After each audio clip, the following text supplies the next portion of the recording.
Bismillahirrahmanirrahim. Assalamualaikum warahmatullahi wabarakatuh. Untuk pertemuan kita hari ini, kita masih materi tentang besaran pokok, di mana besaran pokok yang kita pelajari yaitu alat ukur panjang pada mikrometer sekrup. Nah, ini dia alat ukur mikrometer sekrup, alat ukur panjang. Nah, mikrometer sekrup ini merupakan alat ukur panjang yang mempunyai batas ukur maksimal 25 mm. Nah, fungsi atau kegunaan dari mikrometer sekrup ini yaitu untuk mengukur ketebalan benda atau benda-benda yang berukuran kecil seperti kawat. Ini contoh alat ukur mikrometer sekrup ketika mengukur kawat, lalu bisa mengukur kertas dan aluminium. Ini dia. Nah, untuk ketelitian mikrometer sekrup itu adalah 0,01 mm. Nah, selanjutnya kita masuk pada bagian-bagian mikrometer sekrup. Untuk bagian-bagian mikrometer sekrup ada beberapa bagian. Yang pertama yaitu poros tetap. Nah, ini dia poros tetap. Poros tetap ini berbentuk seperti tabung silinder yang digunakan sebagai penahan saat melakukan pengukuran terhadap suatu benda. Kemudian yang kedua, bagian mikrometer sekrup yang kedua yaitu poros geser. Nah, ini dia poros geser. Poros geser ini dia berbentuk sama dengan poros tetap, yaitu seperti tabung silinder yang digunakan untuk menggerakkan maju mundur, menjauh atau mendekati poros tetap. Jadi nanti poros geser ini kita akan geser menjauh atau mendekati dengan poros tetap. Jadi misalkan kita mengukur ketebalan kertas, nanti kita geser yang ini, poros geser ini, untuk supaya menahan benda yang nantinya kita ukur. Nah, selanjutnya bagian mikrometer sekrup yang ketiga yaitu frame. Ini dia frame atau rangka. Frame atau rangka itu bagian yang berbentuk seperti huruf C atau huruf U. Frame didesain dengan cukup kuat dan tebal, dan frame terbuat dari bahan logam yang tahan panas dengan tujuan untuk menghindari terjadinya pemuaian panjang sehingga dapat mengganggu hasil pengukuran.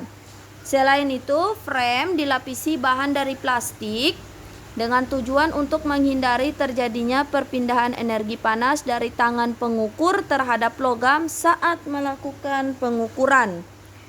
Kemudian bagian mikrometer sekrup yang keempat yaitu raset. Ini dia raset, posisinya ada di sini. Raset ini adalah tabung silinder yang digunakan untuk mengencangkan poros gerak jika sudah menyentuh benda.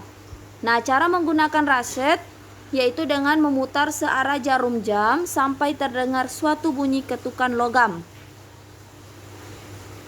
Lalu selanjutnya pada bagian mikrometer sekrup itu ada skala, ya. Skala utama dan skala nonius atau skala putar. Nah, kalau pada jangka sorong itu skala utama dan skala nonius atau skala geser. Kalau pada mikrometer sekrup, skala nonius kita sebut dengan skala putar. Nah, skala utama dan skala nonius ini satuannya sama, yaitu milimeter, ya. Angka pada skala utama dan skala nonius itu sama, yaitu satuannya milimeter. Nah, selanjutnya bagian yang berikutnya yaitu pengunci. Bagian mikrometer sekrup yang berikutnya yaitu pengunci. Pengunci pada mikrometer sekrup ini berfungsi untuk mengunci poros gerak agar poros gerak tidak bergeser atau bergerak ketika melakukan proses pengukuran. Nah, selanjutnya kita masuk pada cara membaca skala pada mikrometer sekrup. Nah, perhatikan, tadi Ibu Guru sudah jelaskan kalau skala pada mikrometer sekrup itu ada dua, yaitu skala utama dan skala nonius atau skala geser, skala putar, mohon maaf, skala nonius atau skala putar. Nah, selanjutnya kita bahas satu-satu. Yang pertama skala utama. Nah, ini dia skala utama, posisinya ada di sini. Skala utama terdiri dari 1, 2, 3, 4, 5, dan seterusnya dengan satuan milimeter. Satuannya milimeter. Nah, selain itu juga skala utama itu dia terdiri dari nilai tengah. Nilai tengah posisinya ada di sini. Ya, posisinya ada yang di bagian bawah ini adalah nilai tengah, yaitu 1,5, 2,5, 3,5, 4,5, dan 5,5 mm. Masih sama satuannya milimeter. Nah, jadi cara membaca skala utama pada mikrometer sekrup yaitu contoh 0, 0,5, 1, 1,5, 2, 2,5, 3, 3,5, 4, dan seterusnya.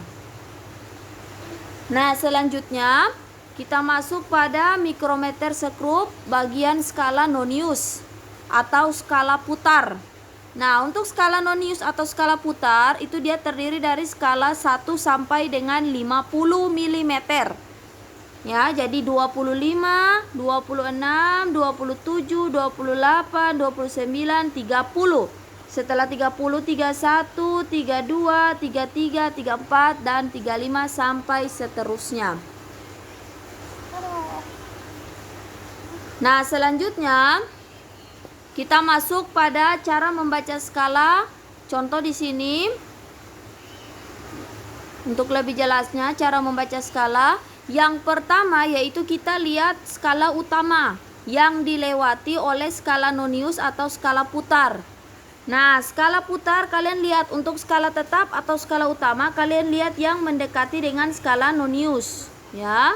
Nah, ada angka 5, tapi karena di sini ada di bawah nilai tengah, jadi untuk skala utamanya Ibu guru singkat ya, skala utama yaitu 5,5 ya, karena ada 5 di bagian bawah nilai tengah. Lalu untuk skala nonius atau skala putar ya, skala nonius atau skala putar itu yang sejajar atau dari garis lurus kiri ke kanan ya, satu garis lurus seperti ini ya. Untuk skala nonius satu garis lurus seperti ini. Lalu bagaimana cara menentukan skala nonius pada gambar ini, yaitu lihat satu garis lurus dengan skala utama. Nah, untuk skala nonius yang di sini yaitu 30 mm. Nah, setelah kita dapatkan 30 pada skala nonius, lalu dikalikan dengan angka ketelitian yaitu 0,01. 30 dikali 0,01 sama dengan 0,3 mm.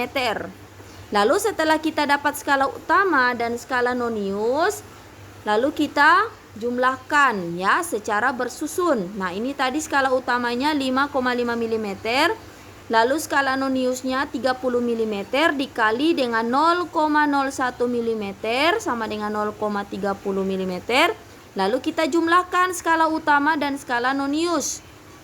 Nah, skala utama 5,5 mm ditambah skala nonius 0,30 mm, hasilnya 5,80 mm. Nah, selanjutnya perhatikan di sini ada contoh soal. Nah, bagaimana cara menentukan contoh soal pada mikrometer sekrup? Yaitu pertama kita tentukan skala utama ya. Nah, skala utama ini yaitu angka 4 ya, 4 mm. Kalian bisa lihat di sini skala utamanya ya, skala utamanya itu 4 mm. 4 mm, sedangkan skala nonius yang sejajar satu garis lurus ya, yaitu 30. Jangan lupa skala nonius 30 dikalikan dengan 0,01 mm, hasilnya 0,30 mm. Lalu kita jumlahkan bersusun, 4 mm ditambah 0,30 mm, hasilnya 4,30 mm. Nah, selanjutnya contoh yang berikutnya. Nah, ini dia contoh yang berikutnya untuk skala utamanya, yaitu di sini ya, ada di bagian bawah skala utamanya yaitu 3,5 mm. Lalu untuk skala nonius yang sejajar satu garis lurus yaitu 20. Jangan lupa 20 dikali dengan 0,01 hasilnya 0,20 mm. Lalu kita jumlahkan bersusun. Skala utama ditambah dengan skala nonius 3,5 ditambah 0,20 hasilnya 3,70 mm. Nah, mungkin itu saja materi kita sampai di sini. Nanti setelah kalian nonton video ini, Ibu Guru minta kalian untuk kerjakan tugas. Ya, tugas yang pertama, ingat untuk mikrometer sekrup ini sama-sama satuannya milimeter. Ya, mungkin itu saja yang dapat Ibu Guru sampaikan. Kurang dan lebihnya Ibu Guru mohon maaf. Billahi taufik wal hidayah. Wassalamualaikum warahmatullahi wabarakatuh.